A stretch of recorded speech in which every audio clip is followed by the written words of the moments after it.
The invention of artificial turf in the 1960s led to a whole new field, one that never needs mowing, watering, or weeding. Faux grass was developed by the carpet industry and made possible by technological advances. And the concept has really taken root.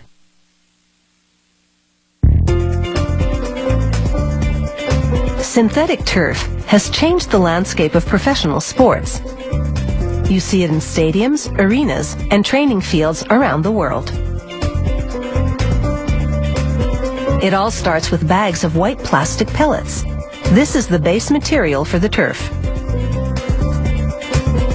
They add green pellets for color, along with chemical stabilizers and additives.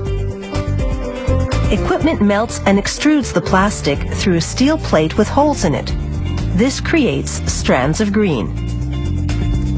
The strands exit through a trough of water, which cools and solidifies them.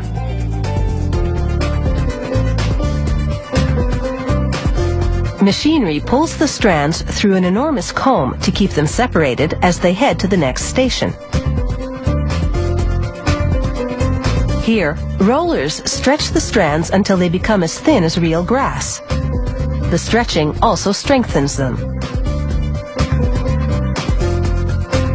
Spools now roll up the synthetic strands.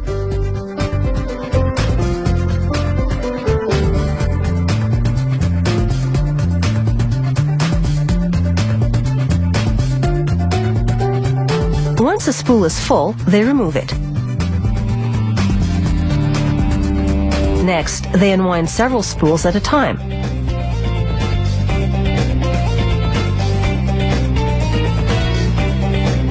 The strands come together to form a multiply synthetic yarn.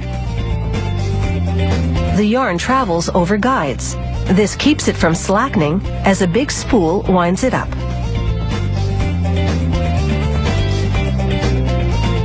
Further down the production line, mesh fabric merges with synthetic sheeting, while the multiply synthetic yarn travels through tubing to a tufting machine.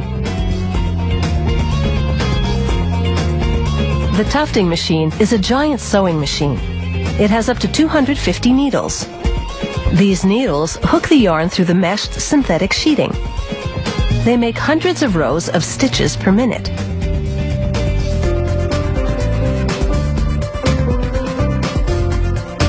Underneath, small knives cut the looped yarn so it looks like spikes of grass.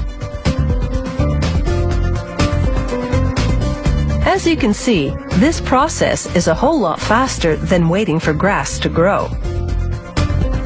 An inspector examines the turf to make sure the yarns are even. Then machinery moves it forward to a coating roller. The roller picks up adhesive from a trough below and applies it to the backing of the turf as it moves across. This binds the looped web of artificial grass to the backing.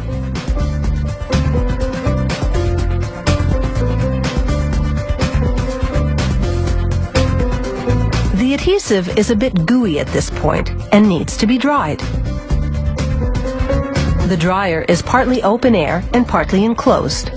The enclosed section is about 50 meters long. The temperature is carefully controlled. Too hot and the synthetic grass might melt. As it exits, hot pins burn holes into the turf to make it water permeable.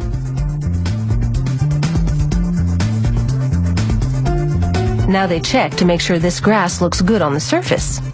They pull out loose bits and measure the fibers. Then it's over to a device that simulates the effect of football cleats to confirm this turf is tough. To install artificial turf, they lay a rubber base and add the turf. They distribute sand throughout spikes of grass to give the turf weight. Then they spread rubber granules for a softening effect.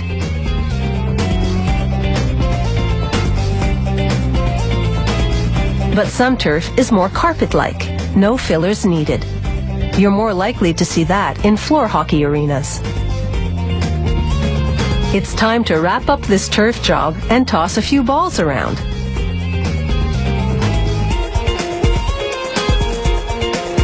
And when it comes to looking like the real thing, artificial turf is definitely in the ballpark.